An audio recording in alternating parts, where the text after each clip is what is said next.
آج بھی میری نمازیں سب ضائع ہو گئی تھیں۔ میں دل میں نہ صرف اللہ سے ناراض تھی بلکہ اپنے شوہر سے بھی شرمندہ تھی۔ میں جانتی تھی میں اپنے شوہر کی گناہ گار تھی، اسی لیے شاید میں اس مصیبت میں پھنس چکی تھی اور روزانہ گناہ کبیرہ کرنے پر مجبور تھی۔ مجھے اپنی ذات سے شدید نفرت ہونے لگی تھی۔ میں نے بہت پہلے ایک بار کہیں سنا تھا کہ جب عبادت پر غرور کیا جائے اور عبادتیں دنیا کو دکھا کر کی جائیں تو اللہ کو وہ بندہ سخت ناپسند ہوتا ہے، اور میں اب اپنے بارے میں یہی سوچنے پر مجبور ہو گئی تھی کہ شاید میں بھی اللہ کی ناپسندیدہ ترین بندی بن چکی تھی۔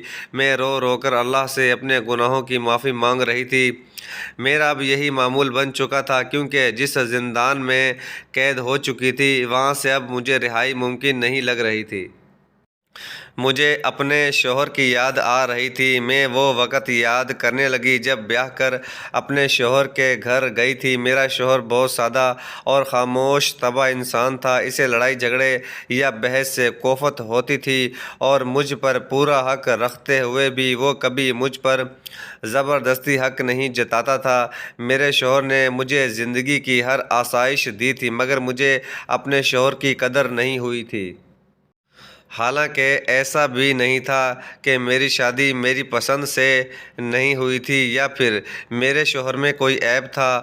وہ خاموش فطرت کا تھا، مگر اس کی ایک مکمل شخصیت تھی۔ وہ بہت اچھا کماتا تھا اور شکل و صورت بھی بہت اچھی تھی۔ مجھے اپنے شوہر سے محبت تھی، مگر مجھے بچپن سے جو نماز پڑھنے کی عادت تھی وہ میری ہمیشہ قائم رہی، اور اسی نماز کی وجہ سے میں اپنے شوہر کی بھی ایسی گناہ گار ہوئی کہ مجھے شک نہیں بلکہ یقین ہونے لگا کہ اللہ بھی مجھے ناپسند کرتا تھا۔ مجھے یہ سوچ کر ہی شرمندگی ہو رہی تھی کہ جس نماز قرآن سے لوگوں کی زندگیاں سنور جاتی ہیں، دلوں کے میل اتر جاتے ہیں، میں نے اسی نماز کو اپنی خوشیوں بھری زندگی میں رکاوٹ بنا رکھا تھا، اور نماز کی ادائیگی میں کبھی سوچا ہی نہیں کہ اپنے شوہر کی گناہ گار ہوتی جا رہی تھی۔ میرے شوہر نے مجھے کبھی میرے جرم کا احساس نہیں دلایا اور خاموشی سے مجھے میری مرضی کرنے دی۔ آج میں اسی خاموشی کی ایسی سزا جھیل رہی تھی کہ نہ اللہ کو منہ دکھانے کی رہی تھی، نہ لوگوں کا سامنا کرنے کے قابل تھی۔ میں روزانہ عہد کرتی تھی کہ اللہ سے معافی مانگوں گی، سچے دل سے توبہ کروں گی اور اپنی نمازوں کا سلسلہ پھر سے جوڑوں گی، مگر اب مجھے اس کی مہلت نہیں مل رہی تھی۔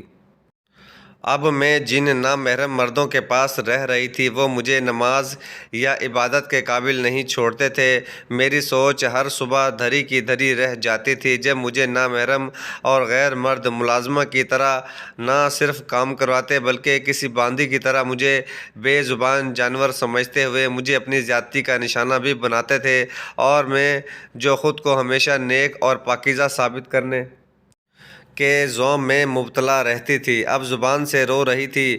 وہ انجان مرد میرے شوہر کی طرح خاموش نہیں رہتے تھے بلکہ میرے چیخنے چلانے پر مزید اذیت دیتے تھے اور مجھے مجبور کر دیتے تھے کہ میں زبان بند کر کے ان کے حکم کی تعمیل کروں۔ مجھے اس قید میں 15 دن ہو چکے تھے، نہ مجھے مدد ملی تھی نہ کوئی مجھے بچانے آیا تھا، بلکہ جو چال چل کر وہ مرد مجھے اپنے ساتھ لائے تھے، مجھے یقین تھا کہ ان مردوں کی وہی چال کامیاب ہوئی تھی اور مجھے ہی میرے گھر والوں اور شوہر نے بد کردار سمجھ لیا تھا۔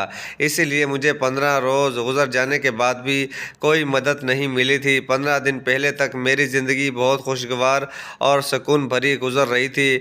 میں بہت اطمینان سے اپنے گھر میں رہتی تھی، صوم و صلات کی پابند تھی اور اس نیکی اور خود کو عبادت گزار ثابت کرنے کے چکر میں اتنی آگے نکل چکی تھی کہ اپنے شوہر کا بھی حق کھانے لگی اور کبھی اس بات کا احساس نہیں کیا۔ خاندان میں سب میری خوبصورتی اور نیک طبیعت کی مثال دیتے اور مجھ سے مرعوب ہوتے تھے۔ یہ چیز مجھ میں غرور پیدا کر گئی تھی۔ میں اکثر کسی بھی شادی بیاہ پر نماز کا وقت ہونے پر سب کے درمیان سے اٹھ کر اعلانیہ بتا کر نماز کی ادائیگی کرتی تھی۔ میری دیکھا دیکھی اور شرم میں اکثر خاندان کی شادیوں کے موقع پر میری کزن بہنیں اور باقی رشتہ دار عورتیں بھی نماز ادا کرتی تھیں اور میری نظر میں یہ بہت بڑی کامیابی تھی، مگر میں اپنی شادی شدہ زندگی میں جو سنگین غلطی کر رہی تھی، اس غلطی کی نہ کسی کو خبر ہوئی اور نہ کوئی مجھے ٹوک کر سمجھا سکا۔ میری زندگی مطمئن گزر رہی تھی، مگر طوفان تب آیا جب ایک روز میرے گھر میں اچانک کچھ ڈاکو گھس آئے۔ میں اپنے سسرال والوں کے ساتھ نہیں رہتی تھی، شوہر کی دوسرے شہر میں نوکری تھی اور وہیں رہائش تھی، اسی لیے میں بھی شادی کے دوسرے ہی ماہ اپنے شوہر کے پاس آ گئی تھی۔ میں دن کے وقت اکیلی ہوتی تھی، گھر کے کام کاج بہت مختصر ہوتے تھے کیونکہ ابھی ہماری اولاد نہیں ہوئی تھی اور گھر میں صرف 2 افراد تھے، اسی لیے کام بہت کم ہوتا تھا جو میں صبح سویرے ہی نمٹا کر فارغ ہو جاتی تھی۔ اس روز بھی سردیوں کی قہر زدہ شام کا وقت تھا۔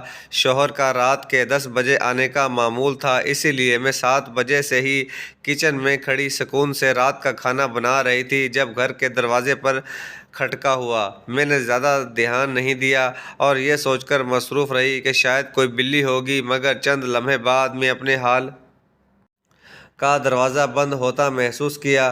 میرے گھر کا نقشہ کچھ ایسا تھا کہ ہال کا دروازہ بند کر دینے سے ہی گھر کا پورا پورشن اندر ہی اندر بند ہو جاتا تھا۔ تب بھی ہال کا دروازہ بند ہوتا محسوس کر کے میں چونکی۔ مجھے لگا میرے شوہر وقت سے گھر آ گئے ہیں۔ میں اپنے شوہر کی غیر متوقع آمد کا سوچ کر فکر مند سی کچن سے باہر نکلی تو سامنے 3-4 مرد دیکھ کر میری روح فنا ہو گئی۔ وہ مرد بھی گھر کا جائزہ لے رہے تھے جب مجھے کچن سے نکلتا دیکھ کر ٹھٹک گئے اور ایک دوسرے کو دیکھنے لگے جیسے میری موجودگی ان کے لیے نہایت حیران کن ہو۔ میں جانتی تھی جتنی سخت سردی تھی اور جیسے ہی سر شام ہر طرف دھند پھیل جاتی تھی لوگ اپنے گھروں میں دبک جاتے تھے۔ ہم پوش ایریا میں رہتے تھے، یہاں سب گھر ایسے ہی بند تھے اور سب لوگ اپنے پورشن اچھے سے بند کیے گھر میں بند ہو جاتے تھے، اسی لیے اگر میں چیختی یا مدد کے لیے کسی کو پکارتی تب بھی فائدہ نہ ہوتا۔ میں تیزی سے کچن میں داخل ہوئی تاکہ کچن میں ہی رکھے اپنے موبائل سے پولیس کو یا اپنے شوہر کو فون کر سکوں، مگر مجھے اس کا موقع نہیں ملا اور ایک ڈاکو میرے سر پر پہنچ گیا۔ وہ میری زندگی کا سب سے بدترین لمحہ تھا جب میرے پاس موبائل بھی موجود تھا اور موبائل میں بیلنس بھی تھا۔ میں اپنے شوہر کو فون کر سکتی تھی مگر مجھے اتنی مہلت ہی نہیں ملی۔ میری بے بسی کی انتہا تھی کہ میں اس اکیلے گھر میں انجان مردوں کے درمیان گھر گئی تھی۔ کوئی مدد کرنے والا نہیں تھا، نہ میں کسی کو پکار سکتی تھی۔ وہ انجان مرد میرے سر پر پہنچا اور مجھ سے موبائل فون چھین کر آف کر دیا۔ وہ ایک دوسرے سے بات کر رہے تھے جس سے مجھے اندازہ ہوا کہ وہ لوگ بہت دنوں سے ہمارے گھر پر نظر رکھے ہوئے تھے۔ میرے شوہر کے آنے جانے کے اوقات کار اور میرا گھر میں اکیلا رہنا ان کی نظر میں پہلے ہی سے تھا، مگر انہیں لگا کہ آج گھر بالکل خالی تھا۔ مجھے تب اندازہ ہوا کہ وہ صبح میرے اور میرے شوہر کے درمیان ہوئی گفتگو سن چکے تھے۔ صبح اپنے شوہر کو کام پر بھیجتے ہوئے میں نے بیرونی دروازے کے پاس رک کر شوہر کو بتایا تھا کہ میں شاید آج شام کو دوست کے ہاں جاؤں گی اور واپسی پر مجھے لے لیں گے۔ اپنے شوہر کو تو میں نے کہہ دیا، مگر پھر میرا دوست سے رابطہ ہوا تو پتہ چلا وہ اپنے بھائی کے گھر گئی ہوئی تھی۔ میں نے اس سے بات ہونے کے بعد اپنا ارادہ بدل لیا اور میں یہ بات اپنے شوہر کو بھی فون کر کے بتا چکی تھی، مگر ظاہر ہے یہ بات وہ ڈاکو نہیں جان پائے تھے۔ وہ گھر اکیلا ہونے کا سن کر ڈاکہ ڈالنے چلے آئے، مگر مجھے سامنے دیکھ کر انہیں بھی جھٹکا لگا تھا۔ شاید وہ کسی بھی گھر کے فرد سے سامنا کرنے یا بحث کرنے کے موڈ میں نہیں تھے۔ مجھ سے بھی موبائل چھین کر ایک مرد نے سنجیدگی سے کہا، اگر تم چاہتی ہو تمہارا کوئی نقصان نہ ہو تو خاموشی سے ایک طرف بیٹھ جاؤ، ہم اپنا کام کر کے چلے جائیں گے۔ انہوں نے مجھے واضح الفاظ میں دھمکی دی کہ اگر میں نے پولیس کو بلانے کی کوشش کی تو وہ مجھے ایسا نقصان پہنچائیں گے جو مجھے ساری عمر یاد رہے گا۔ کاش میں تب ان کی دھمکی کو سچ سمجھ لیتی اور ان کے کہے کے مطابق خاموش بیٹھی رہ جاتی، مگر میں نے ان کی بات کو کوئی اہمیت نہیں دی اور جیسے ہی وہ گھر میں قیمتی ساز و سامان چرانے میں مصروف ہوئے میں نے اپنے موبائل کی تلاش شروع کر دی۔ ان ڈاکوؤں نے میرا موبائل کمرے میں پڑی میز پر رکھ دیا تھا۔ شاید انہیں یقین تھا کہ میں ان کی بات کی نفی نہیں کروں گی۔ اگر کوئی سمجھدار عورت ہوتی تو یہی کرتی۔ مجھے تب احساس نہیں ہوا کہ عورت کی عزت سے بڑھ کر کچھ نہیں ہوتا، اور پھر میں تو یہ بھی جانتی تھی کہ مجھے جہیز اور بری میں ملنے والے سونے کے زیورات کی فکر کرنے کی ضرورت نہیں تھی۔ میں نے شادی کے چند ماہ بعد ہی وہ زیورات بینک میں رکھوا دیے تھے، اور بس ایک معمولی سا سونے کا لاکٹ اور ایک سونے کی انگوٹھی میں ہمہ وقت پہنے رکھتی تھی۔ اگر میں خاموشی سے بیٹھی رہتی تو شاید وہ ڈاکو خود ہی مایوس ہو کر گھر کا چھوٹا موٹا کوئی سامان چرا کر لے جاتے، مگر مجھے تو اپنے سامان کی فکر تھی، اور ایک ہی سوچ مجھے ستاتی رہی کہ میں اپنی موجودگی میں ان ڈاکوؤں کو اپنے گھر کی چوری نہیں کرنے دوں گی۔ وہ ڈاکو پورے گھر کی تلاشی لینے میں مگن تھے۔ انہوں نے مجھے دوبارہ نہیں چھیڑا۔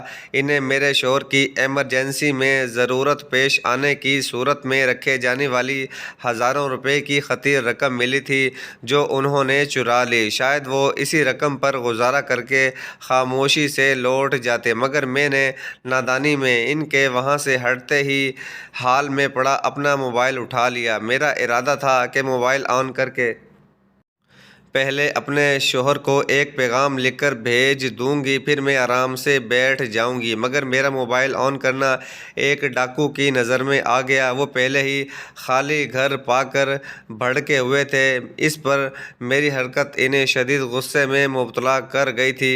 ایک ڈاکو نے آ کر میرا موبائل چھینا اور غصے سے مجھے گھسیٹتے ہوئے کمرے کے سامنے لے گیا۔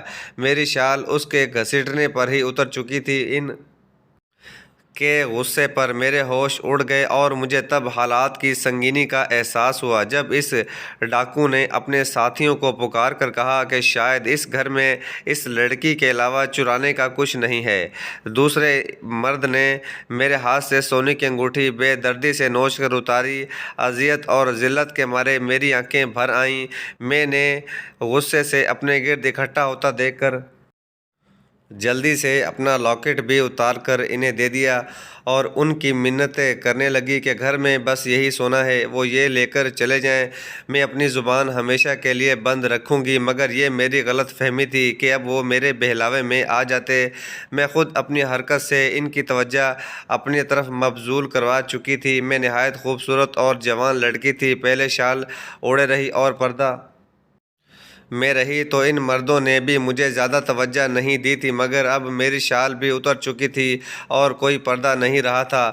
میری زندگی میں پہلی بار کسی غیر مرد کے سامنے پردہ اترا تھا، اور وہ بھی 3-4 مردوں کے درمیان جو کہ پیشہ ور ڈاکو اور برے لوگ تھے۔ مجھ سے سونے کا لاکٹ اور انگوٹھی لینے کے بعد بھی وہ مرد ایک دوسرے کو اشارے دینے لگے اور مجھے نہیں چھوڑا تو میں ٹھٹک گئی۔ میں نے انہیں ڈرانے کی کوشش کی کہ میرے شوہر گھر آنے والے ہیں، مگر وہ میری بات پر تمسخر سے ہنسنے لگے اور مجھ سے بولے کہ ابھی تمہارے شوہر کے آنے میں بہت وقت باقی ہے، ہم اس کے آنے جانے کے اوقات کار سے اچھی طرح واقف ہیں۔ ان میں سے ایک ڈاکو بولا کہ ہمارا اصول ہے کسی گھر میں کوئی قیمتی سامان نہ ملے تو ہم گھر کی عورتوں کو چھیڑے بنا واپس لوٹ جاتے ہیں۔ وہ بھی مجھے وہی بات کر رہا تھا کہ میں نے بار بار ان کے راستے میں آ کر انہیں غصہ دلایا تھا، اور ظاہر ہے وہ بھی عام مرد تھے جو حسین اور اکیلی لڑکی دیکھ کر مزید خود پر شرافت کا لبادہ نہیں اوڑھ سکے۔ ایک ڈاکو مجھے گھسیٹتے ہوئے کمرے میں لے جانے لگا۔ اس کا ارادہ میری ذات کی دھجیاں بکھیرنا تھا۔ میں بری طرح رونے لگی اور اس سے منتیں کرنے لگی۔ میں نے اپنی زندگی میں اتنی ذلت کبھی محسوس نہیں کی تھی۔ میں نے ہمیشہ باپردہ اور باعزت زندگی گزاری تھی۔ باپ بھائیوں نے بھی کبھی ایسا ویسا وقت نہیں آنے دیا اور میری حفاظت کی۔ شادی کے بعد شوہر نے بھی اسی عزت سے ہی رکھا تھا، مگر آج مجھے وہ انجان مرد اپنی مرضی سے ذلیل کر رہے تھے اور کسی بے جان گڑیا کی طرح گھسیٹ رہے تھے۔ میں وہ مرد مجھے کمرے میں لے جا رہا تھا، مگر دوسرے نے اسے روک دیا۔ مجھے لگا کہ میری عزت بچ گئی، مگر دوسرا مرد اپنے ساتھیوں سے بولا کہ اس گھر پر کتنے روز سے نظر رکھی ہوئی ہے، مگر ان لوگوں نے گھر میں کچھ قیمتی سامان نہیں رکھا، اور یہ عورت بھی ہمارے اعصاب پر سوار ہوتی رہی ہے تو آج اس گھر سے جاتے ہوئے اسی کو لے جاتے ہیں۔ وہ بول رہا تھا کہ اسے اپنے ٹھکانے پر لے جا کر جو چاہو کر سکتے ہو۔ ان کی باتوں پر میرے اوسان خطا ہو رہے تھے۔ دوسرے مرد بھی بول پڑے کہ ابھی اس گھر سے نکلو، ایسا نہ ہو محلے کا کوئی فرد اس گھر میں ہماری موجودگی سے واقف ہو جائے اور ہمارے لیے مسئلہ کھڑا ہو جائے۔ تبھی مجھے اس گھر سے لے جانے سے پہلے ایک ڈاکو نے مجھ سے اچانک جو بات کی وہ میرے سر پر پورے گھر کی چھت گرا گئی۔ میں نے انکار کرنے کی کوشش کی، رو رو کر ان سے رحم کی درخواست کی، مگر وہ اپنا مطالبہ منوانے پر باضد تھا، اور جب میں نے اس کی بات نہ مانی تو اس نے میری کن پٹی پر پستول تان لی اور مجھے مارنے کی دھمکی دینے لگا۔ میں بزدل لڑکی تھی، موت سے ڈر گئی، مگر میں اس کا مطالبہ ماننے سے انکاری تھی۔ مجھے اندازہ تھا کہ ان ڈاکوؤں کی بات مان لینے کا مطلب میں اپنی شادی شدہ زندگی برباد کر بیٹھتی، مگر انہیں اس بات کی پرواہ نہیں تھی۔ وہ مجھے دھمکانے لگے، اور جب میں نے ان کی بات نہیں مانی تو انہوں نے مجھے صاف الفاظ میں بول دیا کہ اگر تم نے ہماری بات نہ مانی تو ہم تمہارے شوہر کے آتے ہی اس کو قتل کر دیں گے اور تمہیں بھی گھسیٹ کر یہاں سے لے جائیں گے۔ اس ڈاکو کی بات نے میری روح فنا کر دی۔ میں جھپٹا کر اپنے آپ کو آزاد کروانے کی کوشش کرنے لگی۔ میں نے ان سے بہت فریادیں کی، مگر انہوں نے میری ایک نہیں سنی۔ مجبوراً شوہر کو بچانے کی خاطر میں ان کی بات مان گئی اور ان کا مطالبہ پورے کرتے ہوئے میرا دل چاہا زمین پھٹے اور میں اس میں سما جاؤں۔ میں تڑپ تڑپ کر رو رہی تھی، مگر وہ مرد پتھر کے بن گئے تھے۔ مجھ سے اپنی بات منواتے ہی ان مردوں نے میرے ہاتھ پیر باندھ کر منہ بھی بند کر دیا تاکہ میں آواز پیدا نہ کر سکوں۔ اس سختی اور ذہنی دباؤ کی وجہ سے میں بے ہوش ہو گئی اور ان کا کام مزید آسان ہو گیا۔ وہ مرد مجھے اغوا کر کے نہایت ویرانے میں بنے اپنے بوسیدہ اور بے حال ٹھکانے پر لے آئے۔ مجھے ہوش آیا تو میں انجان جگہ پر تھی اور وہ مرد میری عزت لوٹنے کو تیار کھڑے تھے۔ اس ویران جگہ پر میری چیخوں اور فریادوں کا کسی پر اثر نہیں ہوا اور ان مردوں نے مجھے اپنی زیادتی کا نشانہ بنا ڈالا۔ غم و غصے سے میں بے حال اور لاوارث لاش کی طرح پڑی رہ گئی۔ مجھے اپنی خوشحال زندگی میں غرور سے بولے جانے والے اپنے جملے یاد آنے لگے، جب میں اپنی دوستوں کزنوں کے سامنے ہمیشہ اسی غرور کا اظہار کرتی تھی کہ میں ان لڑکیوں میں سے نہیں ہوں جو غیر لڑکوں سے دوستیاں رکھتی ہیں اور ان کے ساتھ تعلق باندھتی ہیں۔ نہ میں نے اپنی زندگی میں کبھی زنا جیسے کبیرہ گناہ کا تصور کیا تھا۔ میری والدہ مجھے ہمیشہ سمجھاتی تھی کہ کسی بھی عورت یا لڑکی کا باعزت ہونا یا باپردہ زندگی گزارنا بھی ہمارے اللہ کی توفیق اور انعام ہوتا ہے، اسی لیے ہمیں اس بات پر غرور کرنے یا دوسروں کو جتانے کے بجائے اللہ کا شکر ادا کرنا چاہیے۔ مگر میں اللہ کا شکر ادا کرنے کے بجائے اس بات کا تمغہ اپنے سر سجائے رکھا تھا۔ میں اپنی عزت بھری زندگی ہر اس لڑکی کو جتاتی تھی جو بے پردہ زندگی گزار رہی تھی اور معاشرے کی برائیوں میں ڈوبی ہوئی تھی۔ میں نے اس بات کو بھلا دیا تھا کہ باحیا لڑکیوں کو دوسری مسلمان اور بے دین ہر لڑکیوں کے لیے ایک مثال بننا چاہیے، نہ کہ انہیں ان کی بے راہ روی کا احساس دلاتے رہیں۔ میں اللہ اللہ کرتی رہی مگر اللہ کی پسندیدہ بندی نہیں بن پائی تھی۔ آج میں اپنی عزت گنوا کر پڑی تھی اور یہ بھی اندازہ نہیں تھا کہ یہ ذلت میں کب تک جھیلنے والی تھی۔ مجھے یاد تھا جب میری شادی ہوئی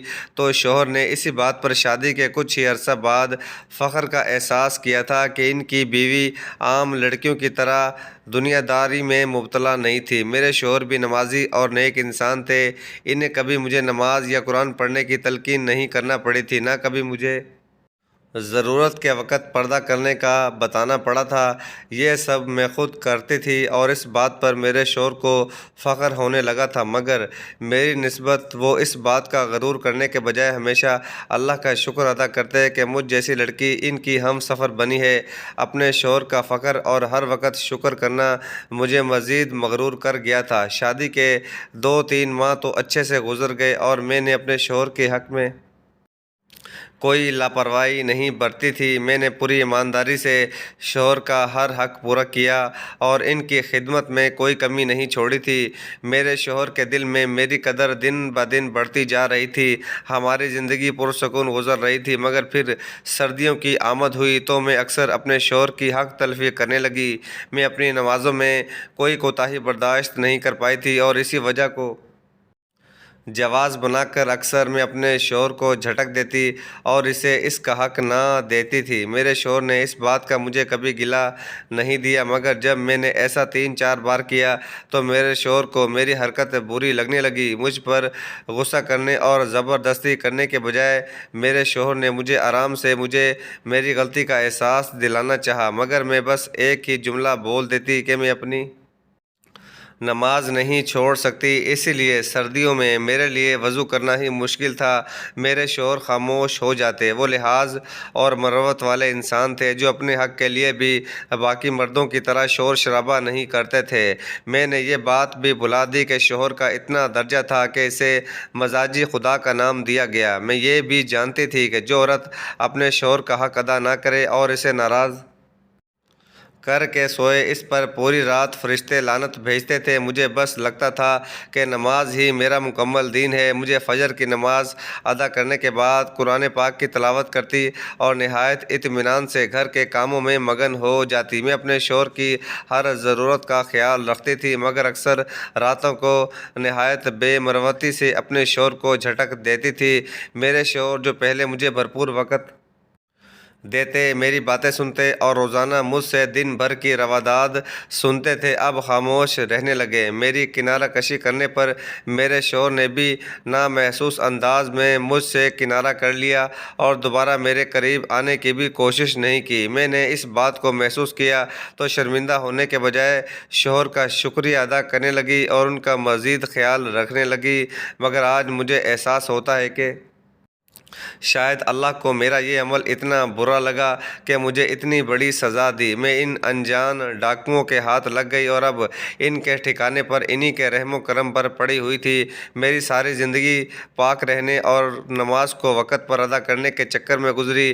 میں نے خود کو ہمیشہ باوضو رکھا تھا، مگر اب نہ کوئی وضو تھا، نہ پاکی کا احساس ہوتا تھا۔ وہ مرد روزانہ مجھے اپنی ہوس کا نشانہ بناتے اور مجھ سے اپنے بوسیدہ گھر کا کام کرواتے۔ میں اتنی مجبور تھی کہ ان کے ساتھ روزانہ وہ گناہ کبیرہ کر رہی تھی۔ مجھے یہ سوچ کر رونا آتا تھا، اپنے شوہر کو اس کا حق ادا نہ کرنے والی عورت جس نے صرف نماز کے لیے سردی کو وجہ بنا کر شوہر کو نہ جانے کتنی مرتبہ ناراض کیا تھا، آج ان مردوں کو خوش کر رہی تھی اور انکار کی کوئی گنجائش بھی نہیں تھی۔ میں اس گھر سے بھاگنے کی کوشش بھی نہیں کر سکتی تھی۔ وہ گھر ویرانے میں تھا اور گھر کے باہر بہت بڑے شکاری کتے گھومتے رہتے تھے۔ کام کے علاوہ خاص وقت میں جب وہ لوگ کہیں ڈاکہ ڈالنے جاتے تو مجھے رسیوں سے باندھ کر اور میرا منہ بھی بند کر کے جاتے تھے، اور بے بسی یہ تھی کہ میں اپنے شوہر کا انتظار بھی نہیں کرتی تھی، کیونکہ مجھے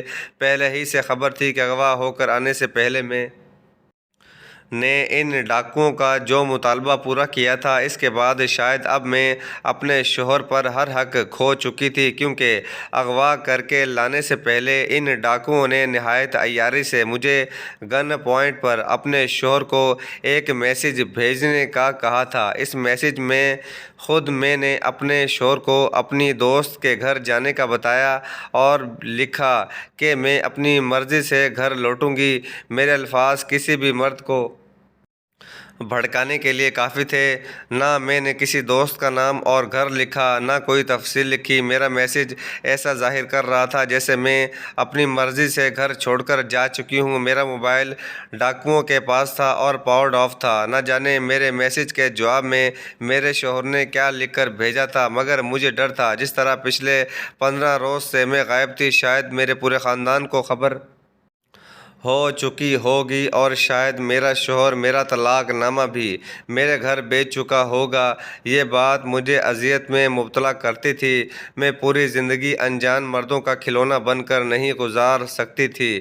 میں سارا دن رو رو کر اللہ سے اپنے غرور کی معافیاں مانگتی رہتی تھی۔ جب میں بالکل امید کھو بیٹھی تب اللہ نے اچانک مجھے مدد بھیجی، یوں کہ میں بے یقینی میں گھری رہ گئی تھی۔ میری اس جبری قید کو ابھی 17 دن ہوئے تھے۔ اس شام میں ان ڈاکوؤں کی ذلت بھری باتیں اور ٹھوکریں کھا کر ہمیشہ کی طرح ان کی نگرانی میں رات کا کھانا تیار کر رہی تھی، جب اچانک اس بوسیدہ ٹھکانے کا دروازہ زور زور سے بجنے لگا۔ وہ ڈاکو اس دستک پر گھبرا گئے اور سرگوشیوں میں حیرت کا اظہار کرنے لگے کہ ان کے ٹھکانے پر کون آ گیا ہے۔ ابھی وہ یہ بات کر رہے تھے کہ دیواروں سے کسی کے پھلانگنے کی آوازیں آنے لگیں اور پھر چند لمحوں میں ہی اس بوسیدہ عمارت کا منظر بدل گیا اور میں ہکا بکا رہ گئی۔ گھر میں پولیس داخل ہو گئی تھی۔ ان ڈاکوؤں کے سنبھلنے سے بھی پہلے انہیں گھیر کر پکڑ لیا گیا تھا۔ پولیس نے مجھے بھی وہاں سے بازیاب کروا کر گھر پہنچا دیا۔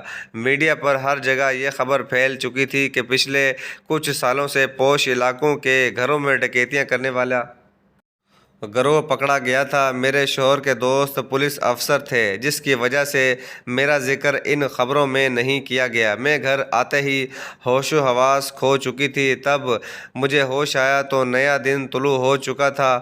میں پھوٹ پھوٹ کر رونے لگی اور اللہ کا شکر ادا کرنے لگی۔ میرے شوہر میرے سرہانے موجود تھے۔ میں ان سے نظریں ملانے کے قابل نہیں رہی تھی۔ تب میرے شوہر نے مجھے بتایا کہ میرا اچانک عجیب سا میسج انہیں ٹھٹکا گیا۔ جب وہ گھر لوٹے تو پورے گھر کا ساز و سامان الٹا ہوا تھا، جس سے انہیں انہونی کا احساس ہوا۔ میرے شوہر نے مجھ سے رابطہ کرنے کی کوشش کی، مگر میرا نمبر بند تھا۔ میری ایک ہی بہترین دوست تھی۔ میرے شوہر نے بہانے سے اس دوست سے بھی پوچھ لیا۔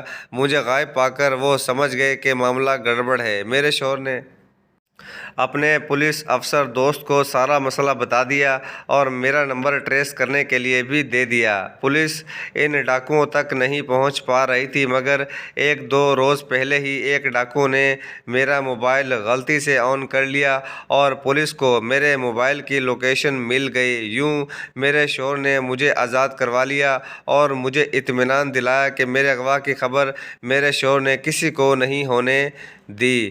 میں اپنے شوہر کی شکر گزار ہونے لگی اور معافی مانگنے لگی۔ مجھے لگا اللہ نے شوہر کی نافرمانی کی سزا دی تھی۔ تب میرے شوہر نے مجھے سمجھایا کہ اللہ اپنے بندوں کو ایسے سزا کبھی نہیں دیتا، وہ بس میری نادانی تھی کہ گھر کا سامان بچانے کی خاطر غلطی کر بیٹھی۔ اللہ کو انسان کی کوئی بات ناپسند ہو تب بھی وہ مہلت دیتا ہے اور اپنے بندوں کے توبہ کا انتظار کرتا ہے۔ میں سارا وقت اپنی تذلیل کو اللہ کی سزا سمجھتی رہی، مگر شوہر کے سمجھانے پر احساس ہوا کہ 70 ماؤں سے بڑھ کر پیار کرنے والا رب اپنے بندوں کو ایسی سزا نہیں دیتا۔ میرے شوہر کا اعلیٰ ظرف تھا کہ اس نے مجھے معاف کر دیا اور میرے ساتھ ہونے والے حادثے کا الزام مجھے نہیں دیا، مگر میں نے اس واقعے سے سبق سیکھ لیا تھا کہ کچھ کوتاہیاں میری بھی تھیں کہ میں نے وہ وقت دیکھا۔ اب میں اپنے شوہر کی حق تلفی نہیں کرتی۔ اللہ کی عبادت کا حق اور شوہر کا حق دونوں ضروری ہیں اور دونوں میں سے کسی بھی حق کو دوسرے حق کے لیے چھوڑنا ٹھیک نہیں۔ اس کے علاوہ میں ہر عورت کو یہ بھی سمجھانا چاہتی ہوں کہ ایسی ڈکیتی یا چوری کے معاملات میں خاموشی بہتر ہے۔ گھر کا سامان عورت کی عزت سے بڑھ کر نہیں ہوتا، اس لیے سامان بچانے کے لیے کوئی قدم اٹھانے سے پرہیز کیا کریں، ورنہ میرے جیسا انجام ہو سکتا ہے۔ اور ہر بار ضروری نہیں مدد پہنچ جائے، ضروری بھی نہیں کہ ہر بار عزت بچ جائے یا زندگی بچ جائے۔ میں نے اپنا پردہ خود اتارا تھا اور خود حالات کو نہ سمجھتے ہوئے اپنے آپ کو ذلیل کروایا تھا۔ اب سوچتی ہوں کہ اگر وہ ڈاکو غلطی نہ کرتا، بلکہ مجھے یقین ہے اسے اللہ نے بھلایا تھا کہ وہ موبائل آن کر بیٹھا، ورنہ شاید میں نہ جانے کب تک ان مردوں کا ظلم و ستم سہتی اور اپنی غلطی سمجھنے کے بجائے اللہ سے بدگمان رہتی۔